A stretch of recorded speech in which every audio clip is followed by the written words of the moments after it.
A mí me toca hablarles un poco sobre el financiamiento de los partidos políticos, específicamente sobre la regulación del financiamiento. La manera en que está estructurado esto es que lo platicamos con el licenciado Chinchilla para que yo les hablara un poco sobre la teoría de la regulación del financiamiento de partidos políticos, qué es lo que según recomienda la literatura debe hacerse, cuáles son las distintas opciones que tenemos para regular el financiamiento de los partidos políticos, y después ya en la segunda parte los funcionarios del Tribunal Supremo Electoral, especialmente el licenciado Chinchilla, van a abordar específicamente qué dice la ley en Guatemala y cómo se relaciona con lo que estamos viendo hasta este momento.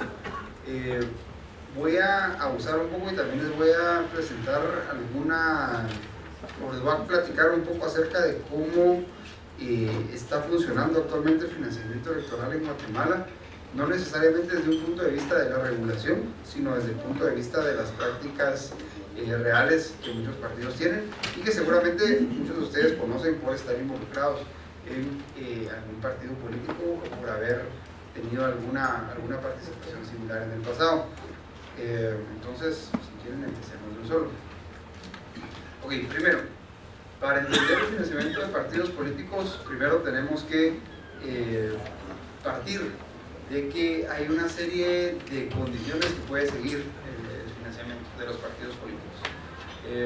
Partamos primero de una cosa: todos los partidos, todas las campañas electorales, toda la actividad política requiere recursos. Debemos pensar en tener una actividad política sin recursos, sin dinero, en donde el dinero no intervenga de ninguna manera, es algo irreal. O sea, eso no ocurre. Podemos nosotros creer que hay formas más deseables y más correctas de gestionar los recursos para la actividad política, pero lo cierto es que nadie puede hacer campaña política, más en estos tiempos, sin recaudar fondos o sin obtener alguna subvención, en todo caso del Estado o de cualquier otra institución. Y las fuentes normalmente las clasificamos de la siguiente manera: por su origen, pueden ser públicas o privadas, ¿sí? Puede haber fondos que el Estado provea, y vamos a ver un poco más con qué criterios nos puede proveer, o pueden ser fuentes privadas, es decir, provenientes de actores, de agentes privados no relacionados con la institucionalidad pública. Las fuentes también pueden ser legales o ilegales, y esta es una preocupación muy importante del financiamiento o de la regulación del financiamiento de partidos políticos. Normalmente las fuentes legales son aquellas que cumplen dos características. Primero, que provienen de actividades lícitas, o sea, que provienen de actividades que se enmarcan dentro de la ley, de actividades económicas que se enmarcan dentro de la ley, pero por el otro lado, que cumplen con los requisitos de regulación de cada estado. Es decir, si un estado prohíbe, por ejemplo, las contribuciones anónimas, pero si se da pero un partido recibe una contribución anónima, esto ya entra dentro de las ilegales. Es decir, las ilegales son las que no cumplen una de esas dos condiciones, ya sea que provienen de actividades ilícitas o que no cumplen con los requerimientos establecidos en la legislación de cada país para las contribuciones a la campaña electoral. Las fuentes pueden ser también domésticas o extranjeras, ¿sí? Podemos tener fondos recaudados localmente, digamos, recaudados de actores nacionales, o podemos tener fondos utilizados para la propaganda electoral o para la actividad política que vengan de fuentes extranjeras. Y las fuentes extranjeras muchas veces pueden ser fuentes privadas. Por ejemplo, hay partidos que recaudan, digamos, de grupos privados que son solidarios en otros países, recaudan fondos para su actividad política, o hay partidos que se benefician de la cooperación internacional, ya sea a través de fondos que vienen de partidos políticos o fondos que vienen de fundaciones políticas o incluso de estados que financian actividad política en otros países. Normalmente existen muchas regulaciones para este tipo de fuentes. El caso, por ejemplo, más que a mí me suena más, y me suena por mi relación laboral y por el hecho de que estamos acá, la Fundación Konrad Adenauer apoya la formación política de partidos similares a la CDU o afines a la CDU en otros países, no necesariamente la campaña electoral, que la campaña electoral usualmente está regulada de tal manera que no puede recibir fondos provenientes de entidades extranjeras. Las fuentes de financiamiento también pueden ser institucionales o pueden ser individuales, es decir, cuando hablamos de una fuente institucional, bien puede ser una organización, como en el caso de Estados Unidos, no sé si ustedes han escuchado, pero por ejemplo los Super PACs o los PACs, los comités de acción política, son una fuente institucional privada de financiamiento para campañas políticas, que es básicamente una organización que se encarga de recaudar fondos para apoyar a un determinado candidato o para prevenir que un determinado candidato acceda al poder. Esta sería una fuente institucional. También, por ejemplo, en el caso del Partido Laborista en Reino Unido, el Partido Laborista tiene una característica muy particular, y es que se financia con aportes privados, pero sobre todo con aportes institucionales que provienen de los sindicatos. O sea, tiene una relación estrecha con los sindicatos, y cada sindicato que está asociado al partido le otorga financiamiento que proviene de las cuotas que pagan los mismos afiliados a este sindicato. Entonces esta sería una forma de apoyo institucional. Mientras tanto, por el otro lado, también podemos tener las fuentes individuales, que es básicamente una persona individual, un ciudadano individual o una empresa particular que otorga financiamiento directamente a una organización política. En un momento vamos a hablar un poco de cuáles son los motivos. Y los financistas las fuentes pueden ser pequeñas o grandes. ¿A qué nos referimos con esto? Y esto, digamos, no hay una medida estándar para decir a partir de esto es grande y a partir de esto es pequeño, pero tiene que ver sobre todo con la proporción que el financista ocupa del financiamiento total de un partido político. Hay partidos que se financian sobre todo con aportes de sus dirigentes o de personas cercanas a los dirigentes, que se constituyen en financistas grandes y de quienes depende el financiamiento de la organización. Y hay partidos que se apoyan en una cantidad más grande de pequeñas donaciones. Entonces podemos tener pocas donaciones grandes o podemos tener muchas donaciones pequeñas. Normalmente esto también está regulado, y como van a ver ustedes más tarde, en el caso de Guatemala hay regulación muy particular para esto. Okay. Ahora, ¿qué es lo que tenemos que tener claro? Los partidos se financian en función de dos cosas. Primero, lo que la legislación electoral les permite o les obliga a hacer, ¿ya?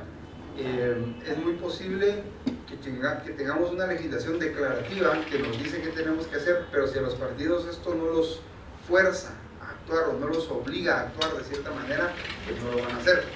Y la otra variable, que es más importante todavía, es el nivel de institucionalidad. Y aquí Maurice Duverger, que es un politólogo muy relevante ya en la a mediados del siglo pasado, a mediados del siglo XX, ya publicaba alguna investigación que había hecho relacionada con esto.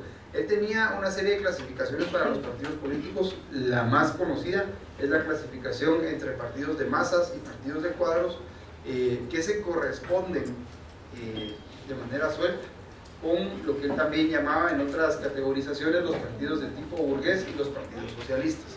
Los partidos de tipo burgués corresponderían aquí a lo que se conoce como partidos de cuadros, y que son básicamente partidos de élite, son partidos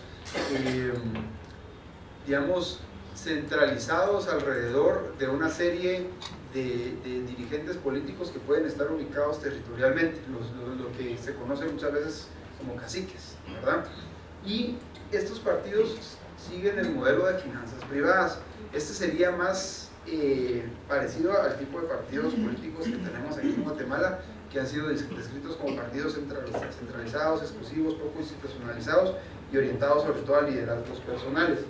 Este modelo de finanzas privadas básicamente parte de la idea de que el candidato o las personas más interesadas en el partido son quienes van a aportar más.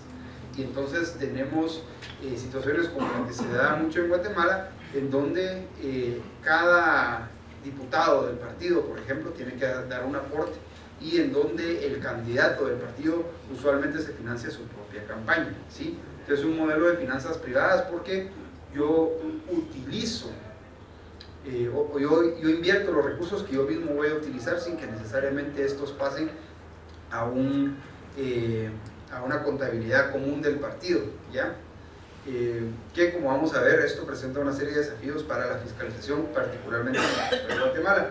Y por otro lado, lo que él llama los partidos socialistas, que serían el equivalente a la otra categorización que él hace de los partidos de masas, siguen un modelo de finanzas públicas. ¿Qué es este modelo de finanzas públicas? Básicamente, cada miembro del partido, en función de su rango dentro de la estructura, tiene que aportar, tiene que hacer un aporte que está normado, ¿sí? Que es generalizado, que no es personal necesariamente, y esto pasa a una cuenta común del partido, y hay alguna autoridad dentro del partido político que decide cómo se van a utilizar esos fondos. Ya no es yo me pago mi propia campaña, sino que yo aporto para el partido político en función de una norma que existe, similar a como ocurre con los impuestos, por ejemplo, y el partido entonces decide cómo va a gestionar estos recursos. Y de la misma manera, los partidos llamados de tipo burgués o los partidos de cuadros podrían ser partidos menos institucionalizados y más personalistas, y los partidos llamados socialistas o partidos de masas podrían ser unos partidos un poco más institucionalizados y digamos más permanentes en el tiempo y con normas más regulares. Esto no siempre es así, pero es, digamos, en los 50s y concentrándose casi exclusivamente en Europa. Esto es lo que Duverger planteaba. Ahora, hay otra serie de estudios, por ejemplo, Flavia Freiberg y un politólogo apellido Levitsky, que no recuerdo cuál es su primer nombre, plantean ya una relación que es muy importante, y dice que los partidos poco institucionalizados tienen dificultades para rendir cuentas. Normalmente tienen aportaciones irregulares, en el sentido de que no van a recibir una cantidad fija en cada, digamos, en periodos regulares de tiempo, y que posiblemente sean, digamos, tengan un manejo de fondos muy centralizado y probablemente muy poco transparente. Y los partidos más institucionalizados tienen mejor capacidad para rendir cuentas, tienen aportaciones más regulares y normalmente están distribuidas con algún criterio que está normado. Solo tal vez para aquí hacer un paréntesis. Cuando hablamos de partidos institucionalizados o no institucionalizados, estamos haciendo una calificación acerca de la regularidad de estas organizaciones, ¿sí? Y cuando decimos regularidad nos referimos a qué tan estables son en el tiempo, si tienen una relación permanente con sus votantes, si tienen normas y procedimientos internos que son explícitos primero que nada y que además se respetan y se cumplen, si tienen una consistencia, por ejemplo, en cuanto a su programa y en cuanto a su ideología. Estos son partidos institucionalizados, y los no institucionalizados son los que no cumplen con esas características. En Guatemala lo que hablamos es que los partidos son poco institucionalizados, ¿sí? Una pregunta para entender un poco mejor. Los partidos socialistas, por ejemplo, los partidos en Estados Unidos, los republicanos y los demócratas, ¿serían socialistas? Bueno, la clasificación de Duverger, como les decía, es una clasificación muy aplicada a la Europa de mediados del siglo pasado y todo lo que se conocía hasta ese momento, o sea, todo lo que venía antes. Los partidos, si quisiéramos ver a los partidos estadounidenses, tendríamos que regirnos por la siguiente clasificación, que habla de partidos institucionalizados versus no institucionalizados, y los partidos estadounidenses son partidos más institucionalizados, o sea, son partidos con una regularidad, con una relación permanente con sus votantes, con procesos internos que están normados claramente y sobre los cuales hay mucha certeza. Entonces, alguien que incumpla una norma de regulación del financiamiento en Estados Unidos puede ser sujeto de una sanción, no solo por la legislación externa al partido, sino incluso por la normativa interna del partido. Esto no dice nada, por supuesto, sobre el hecho de que Estados Unidos tiene regulación sobre los techos de gasto prácticamente inexistentes, digamos que eso es otra cosa, y tiene que ver también con el modelo federal.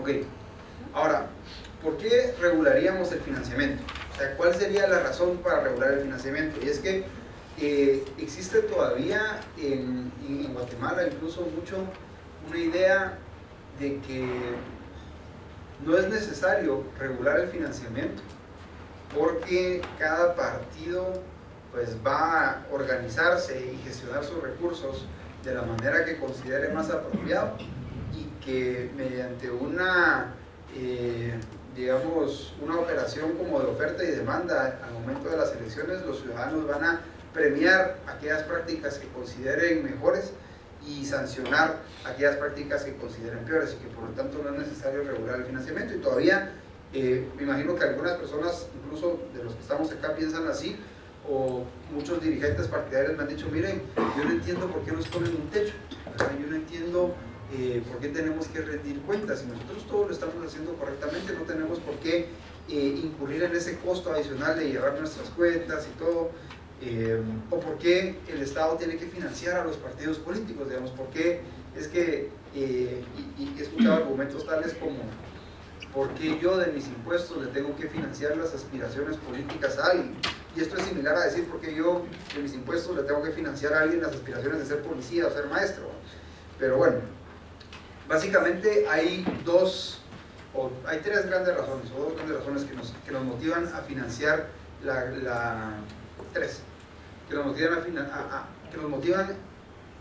regular el financiamiento electoral. Primero, la competencia electoral. Y aquí esta gráfica la acabo de hacer para una consultoría que hicimos para el Instituto Nacional Demócrata, el NDI.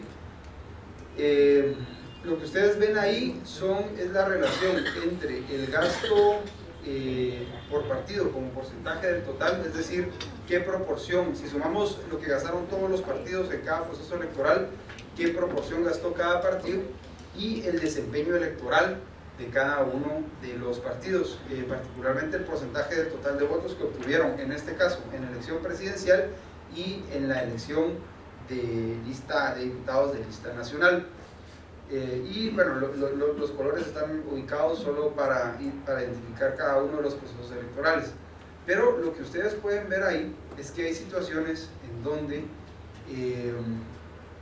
hay un grupo muy pequeño de partidos, normalmente 2 o 3 partidos, que gastan una cantidad muy grande de recursos, y esto distorsiona el desempeño electoral, la competencia electoral.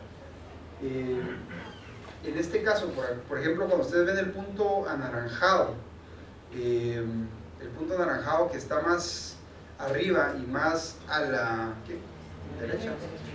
derecha, este es el caso del Partido Patriota en la campaña de 2011. El Partido Patriota en la campaña de 2011 llegó a gastar casi, si no estoy mal, el 40% del total de los partidos, o sea, del total de gasto de los partidos, y obtuvo naturalmente resultados electorales muy holgadamente por encima de los demás. Digamos, aquí hay una discusión muy amplia entre las personas que estudian el financiamiento de partidos políticos sobre si el financiamiento como tal influye o no en los resultados electorales, ¿verdad? La intuición que tenemos muchos es que sí, mientras más se gasta, pues más mejores resultados electorales voy a obtener. Pero hay una serie de condicionantes acá, y es que cuando uno se mete ya a analizar con más cuidado el financiamiento de los partidos políticos y la manera en que los financistas deciden a quién van a apoyar, uno se da cuenta que cuando yo quiero apoyar a un partido político, es más probable que lo haga si yo creo que este va a ganar, ¿ya? Entonces aquí viene, por ejemplo, un rol importante que tienen las encuestas de opinión pública. Yo, si veo que si veo que hay un partido político que me gusta, digamos, a mí me gusta el partido X, Y, Z, pero el partido X, Y, Z va muy abajo en las encuestas, yo no me voy a sentir tan motivado a apoyarlo, porque puede ser que mi apoyo no tenga un impacto significativo. Mientras que si el partido X, Y, Z va muy arriba en las encuestas, pues es muy probable que si yo le doy un poco de apoyo, pues logre darle como el apoyo, que ese pequeño apoyo que le estoy dando vaya a servir para que cruce la línea, por ejemplo, para pasar a la segunda vuelta. Entonces ya me siento yo más motivado a darle ese apoyo. Y esto, pues aquí no estamos haciendo una consideración sobre si ese financiamiento se está haciendo con intereses legítimos o ilegítimos, si se hace por un negocio, si se hace simplemente por afinidad ideológica o qué. Pero lo cierto es que no podemos todavía poner una conclusión sobre si hay una causalidad entre el financiamiento que tiene un partido político o cuánto gasta un partido político y los resultados electorales. El caso que se cita más comúnmente es el caso de la campaña electoral pasada. Ustedes saben que por lo menos en la elección presidencial el partido FCN Nación, que no gastó mucho en comparación con los demás, pues obtuvo unos resultados electorales muy favorables. Pero si llevamos estos resultados a la campaña municipal y la campaña legislativa, nos damos cuenta que efectivamente sí hay una correlación entre cuánto gasta un partido y cuántos votos obtiene. En este caso en particular, solo quisiera tal vez regresar acá. Hicimos aparte de hacer de sacar la gráfica así bonita, hicimos lo que se llama un análisis de regresión lineal. Y lo que encontramos es que existe una correlación alta entre cuánto gasta un partido político y qué resultados electorales obtienen. No necesariamente, de nuevo, una causalidad, porque no tenemos suficiente información para establecerlo así. En conclusión, lo que sí podríamos decir es que si bien cuánto gasta un partido político no necesariamente determina sus resultados electorales, sí existe una especie como de barrera, ¿sí?, entre los partidos que gastan poco y los partidos que gastan mucho. O sea, eso sí, yo creo que es evidente de las gráficas y es evidente de la experiencia. Hay en Guatemala muchos partidos que gastan muy poco y que tienen una participación marginal en los resultados electorales, y hay pocos partidos que gastan mucho y que tienen una participación más amplia. ¿Que esto es normal y ocurre en muchas democracias? Sí, solo que en el caso de Guatemala, por ser partidos poco institucionalizados, es común que estos tres partidos no sean los mismos en cada elección, y eso es algo a lo que tenemos que ponerle atención. En El Salvador, por ejemplo, si el FMLN y Arena gastan más y obtienen mejores resultados electorales, pues yo podría decir, bueno, naturalmente el FMLN y Arena van a gastar más que los demás porque son partidos más grandes, son partidos que están más, digamos, que tienen más seguidores, a los cuales más personas le van a apostar. Pero en el caso de Guatemala, dado que cambian estos partidos en cada elección, pues no podemos afirmar lo mismo. Okay. La segunda razón por la que quisiéramos regular el financiamiento es por la posibilidad de que exista influencia indebida de financistas. La idea de la democracia se basa en que cada ciudadano tiene un voto, ¿verdad? O sea, cada ciudadano tiene una participación igualitaria en la decisión de quién va a ser presidente, quién va a ser el diputado de determinado distrito, quién va a ser el alcalde de determinado municipio. Pero lo que hemos visto que ocurre es que cuando existe un financiamiento muy concentrado, como les decía antes, cuando la fuente de financiamiento es muy grande y hay muy pocas fuentes, es posible que los funcionarios electos pierdan de vista el interés público y privilegien el interés de sus financistas. Y el caso tal vez más común que conocemos en Guatemala es el de los canales de televisión abierta, ¿verdad? Que es algo que hasta hace poco lo conocíamos únicamente a través, bueno, hice un estudio para CIES en 2014 sobre este tema en particular, y ya en ese momento nos decían, nos expresaban, digamos, los entrevistados, y los entrevistados eran dirigentes partidarios, la preocupación por la influencia desmedida que tenían los medios de comunicación, especialmente la televisión abierta, en los resultados electorales. Esto puede ser real o puede no ser real, pero con tan solo que los funcionarios, los dirigentes partidarios crean que es real, porque ellos crean que no pueden ganar una campaña electoral sin el apoyo de determinado financista, eso ya los hace prácticamente esclavos de este financista. Y el caso de cooptación del Estado que pues, develó la CICIG y el Ministerio Público hace algunas semanas, pues en cierto sentido viene a confirmar esto, que existen una serie de grandes financistas que influyen en las decisiones políticas al punto de que los funcionarios se ven, digamos, pierden de vista el interés de sus electores. Y esto es bien importante, pasa mucho sobre todo cuando los funcionarios pueden ir a la reelección o cuando los funcionarios están en el poder. ¿Okay? Y la tercera razón es para prevenir el financiamiento electoral ilícito, especialmente el financiamiento proveniente de actividades gratis.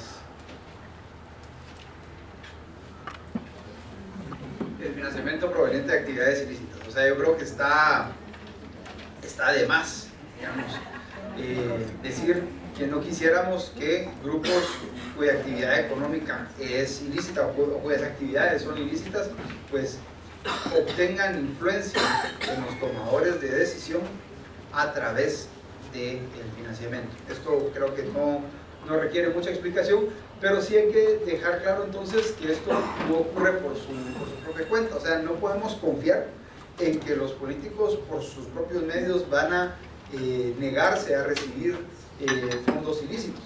De hecho, lo que ocurre en un proceso electoral es que el proceso electoral es un proceso competitivo, es un proceso en el cual hay mucho que está en juego, y aunque, digamos, yo puedo ser un político con aspiraciones legítimas, con aspiraciones correctas, de ser, digamos, de ir a hacer las cosas bien, pero la política suele tener una lógica en donde el fin justifica los medios, digamos, en donde, bueno, yo para hacer todas las cosas buenas que quiero hacer, tengo que ganar la elección. Y cuando tengo que ganar la elección, muchas veces caigo en la tentación muy fácilmente de recibir financiamiento de fuentes cuestionables y del cual pues es más difícil liberarse posteriormente. Aquí tal vez hay algo que vale la pena mencionar.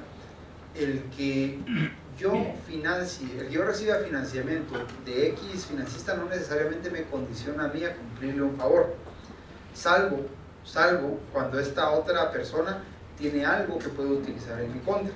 Y por ejemplo, en el caso de cooptación del Estado, por ejemplo, dado que el financiamiento se hizo a través de fuentes, a través de mecanismos irregulares y de mecanismos ilegales, y que tienen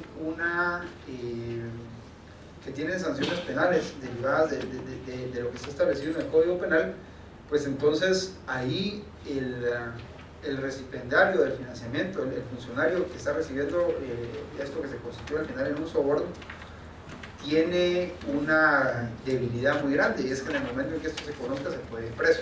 Entonces normalmente los financistas tampoco son ingenuos y buscan mecanismos por medio de los cuales puedan coercionar el cumplimiento de una eventual promesa que les haga el financiamiento. O sea, ya que sabemos qué problemas causa la no regulación del financiamiento, ya que sabemos que hay una necesidad de regularlo, entonces quisiéramos saber cómo se puede hacer esto.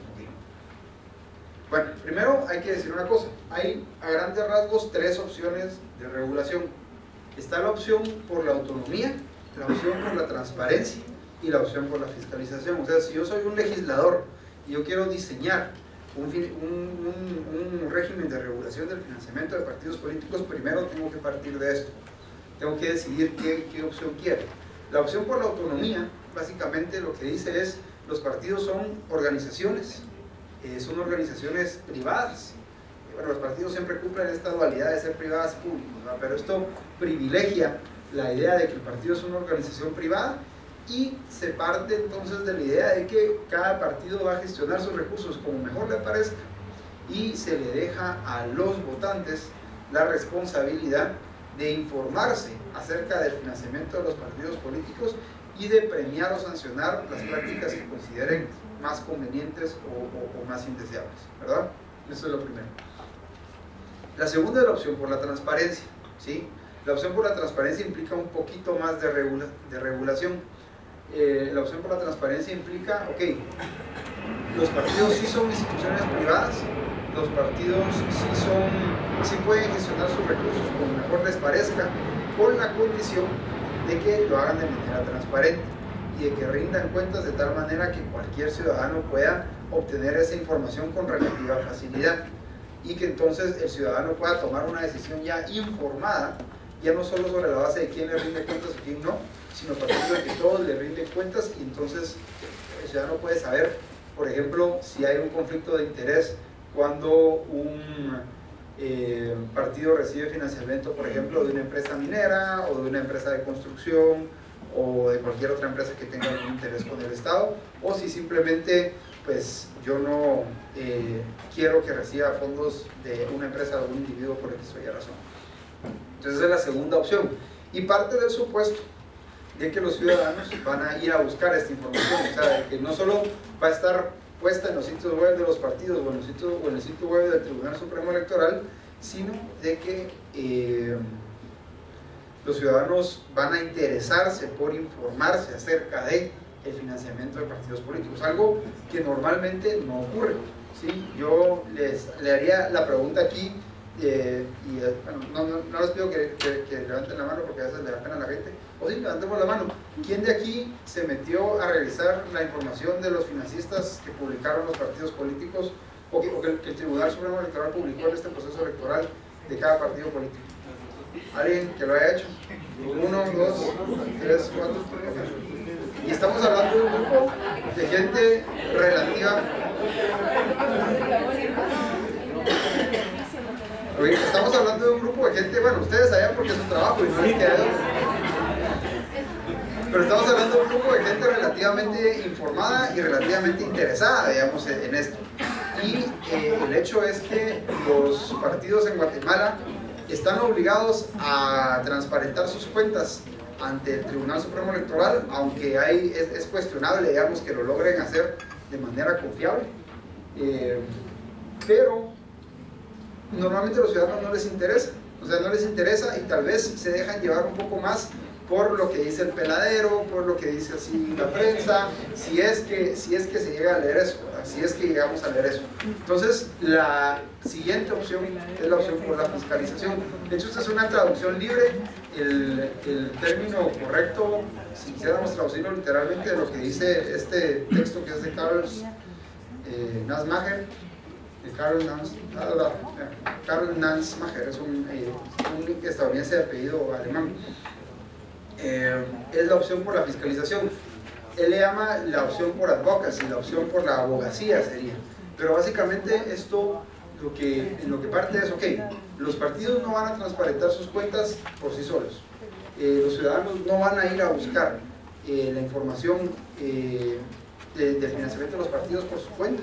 Entonces, tiene que haber un órgano que se encargue de exigirle esas cuentas a los partidos y de ponerles orden, digamos, y de obligarlos a regirse por un sistema de regulación. El sistema guatemalteco actualmente, o por lo menos hasta el último proceso electoral, cabe un poco entre el de transparencia y el de fiscalización, ¿verdad?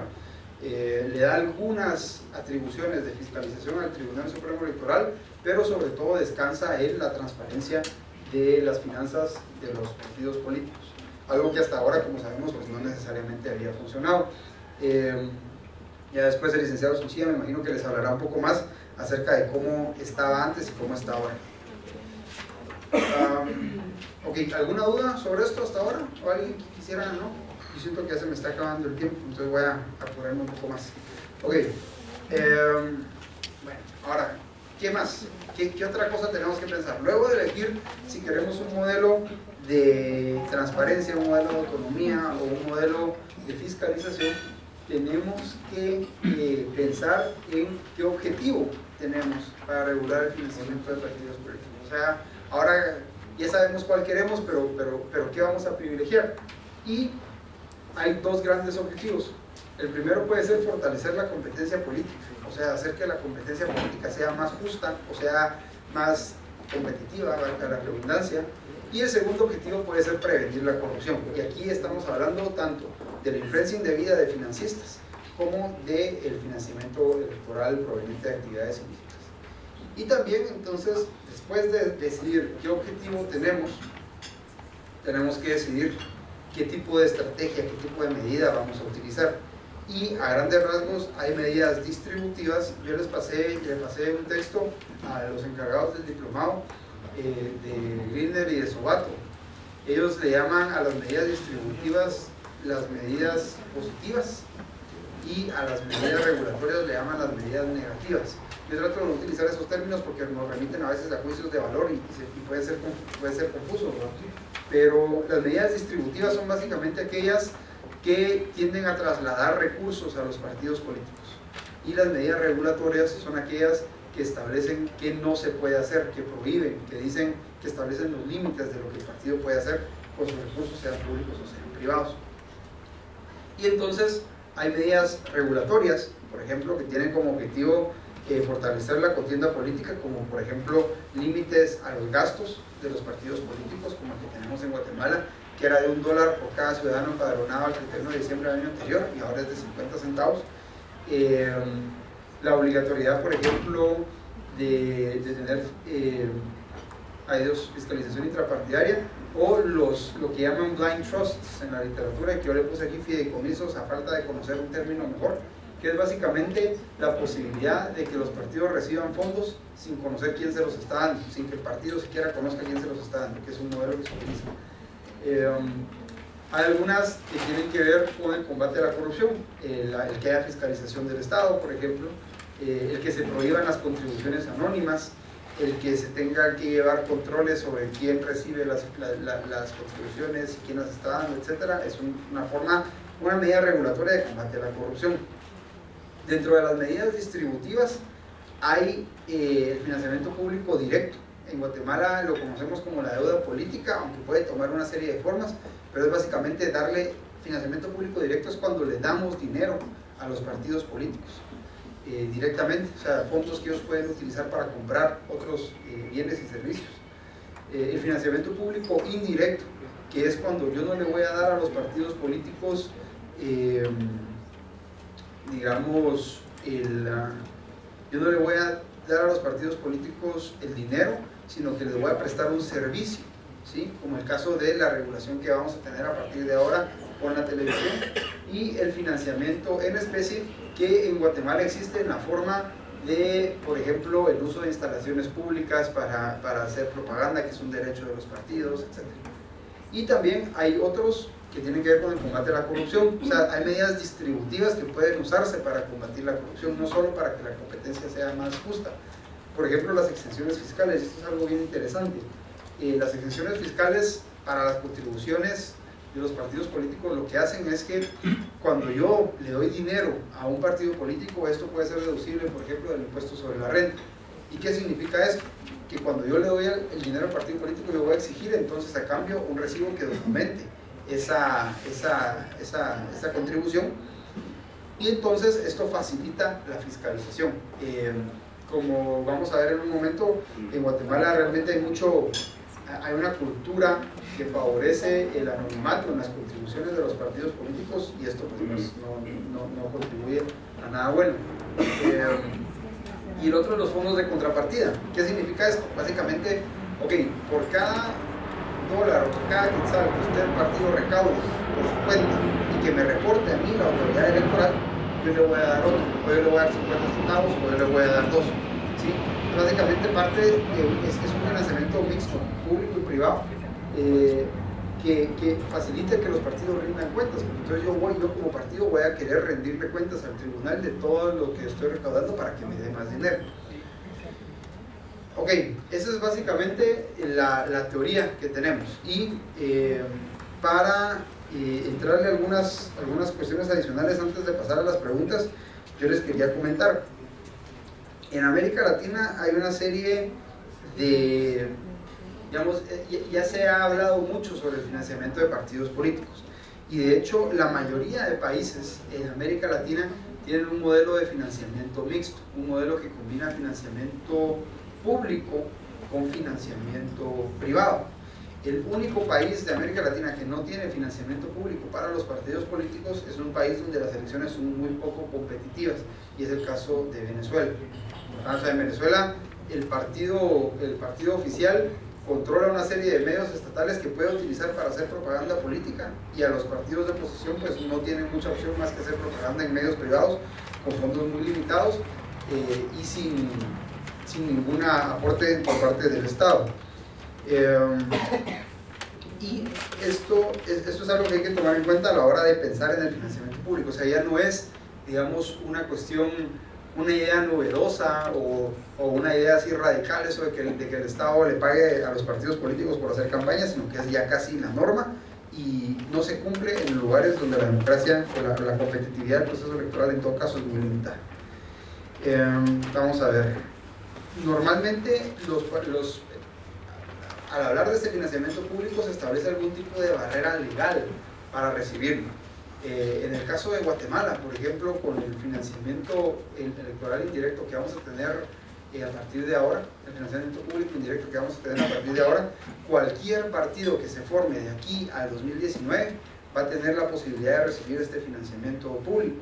Esto normalmente no ocurre en las legislaciones que existen, sino que normalmente se les da el financiamiento de manera posterior, superando un umbral electoral, tal y como ocurre en el caso de la deuda política. Y normalmente también existen algunas provisiones sobre cómo debe usarse cuando el financiamiento público es directo. Cuando se da como la deuda política en Guatemala, normalmente tienen que existir algunas provisiones para determinar cómo el partido lo va a utilizar, ¿okay? En el caso de Guatemala esto no se normaba, al menos no de manera correcta hasta hace poco, y con la reforma a la ley electoral pues ya los partidos tienen un destino específico para ciertos porcentajes de el dinero que van a recibir por concepto de deuda política.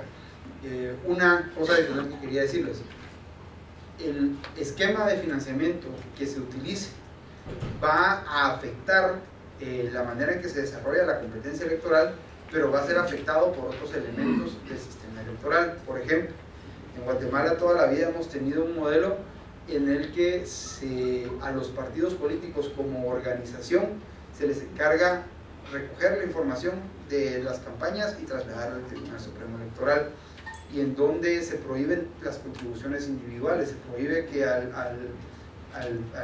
candidato individualmente se le dé dinero. Si nosotros tuviéramos un sistema de listas abiertas, por ejemplo, como se está discutiendo actualmente, habría que hacer un cambio radical en este esquema de fiscalización y llevar la fiscalización a hacerla todavía más individualizada y diseñar normas que regulen cuánto puede gastar ya no cada partido, sino cada candidato en función de su posición en la lista. Entonces, estas son cosas que hay que tomar en cuenta cuando se diseña esto. Y entonces yo les quería proponer para terminar una pequeña discusión en torno a estos dos grandes temas. Y también si ustedes tienen algún comentario o alguna pregunta que quisieran hacer, pues también podemos hacer eso. Pero primero, y esto como una especie de introducción, digamos, al tema que les va a dar el licenciado Chinchilla, ¿qué características tiene actualmente el régimen de financiamiento en Guatemala? O sea, si lo tuviéramos que clasificar entre estas opciones y entre esto de acá, ¿qué características tendría? Y ¿qué características creen ustedes que debe tener? Entonces, lo dejo ahí abierto a la discusión. Muchas gracias por su atención.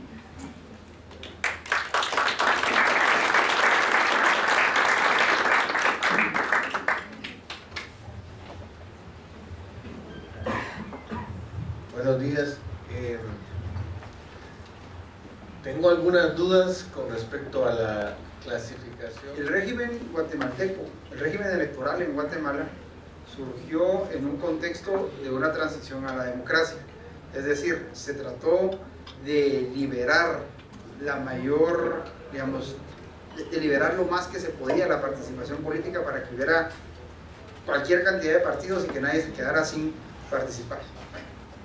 En 1985 el régimen de financiamiento partidario que teníamos, lo que hacía básicamente era darle 2 quetzales por voto a cada partido político y encargarle al tribunal establecer estos dos quetzales por voto, y no establecía los límites a las contribuciones que tenemos ahora, los techos de gastos de campaña, nada de eso. ¿Qué es lo que termina ocurriendo aquí? Bueno, la deuda política, el mismo concepto de deuda política nos indica que es para cubrir los gastos en los que el partido incurrió durante la campaña, y que en teoría, y digamos en Costa Rica funciona de manera muy ordenada. Lo que hace el partido político es pedir un préstamo a un banco, y el banco se lo otorga en función de las posibilidades de obtener votos que tiene cada partido, y posteriormente con la deuda política cubre este préstamo. En Guatemala no ocurre así, y a partir de 2007, si no estoy mal, ocurre menos así todavía, porque como usted dice, no solo está normado el destino de los fondos de deuda política, sino que además los partidos lo reciben en incrementos del 25% a lo largo de los 4 años. Esto quiere decir que yo voy a utilizar mis recursos de la deuda política muy probablemente para pagar las actividades, digamos, ordinarias del partido, aunque si se tuviera partidos institucionalizados se podría planificar un poco mejor esto, hacer inversiones, generarse recursos, etcétera, pero esto no es la realidad, al menos en el caso de Guatemala. Con respecto al tutelaje del Estado, hay que tener algunas consideraciones aquí, porque hay una crítica a los modelos que privilegian, por ejemplo, el financiamiento público por sobre el financiamiento privado. Intuitivamente y en un primer momento, mi idea es, digamos, sí, el financiamiento público es preferible al privado, pero tiene algunos riesgos también. Hay un fenómeno que se da en muchas democracias, que es el de la cartelización de los partidos políticos. Esto de la cartelización es un término traído de la economía, en donde, digamos, un cartel es una organización de productores que controla la oferta de determinado producto, de determinado servicio.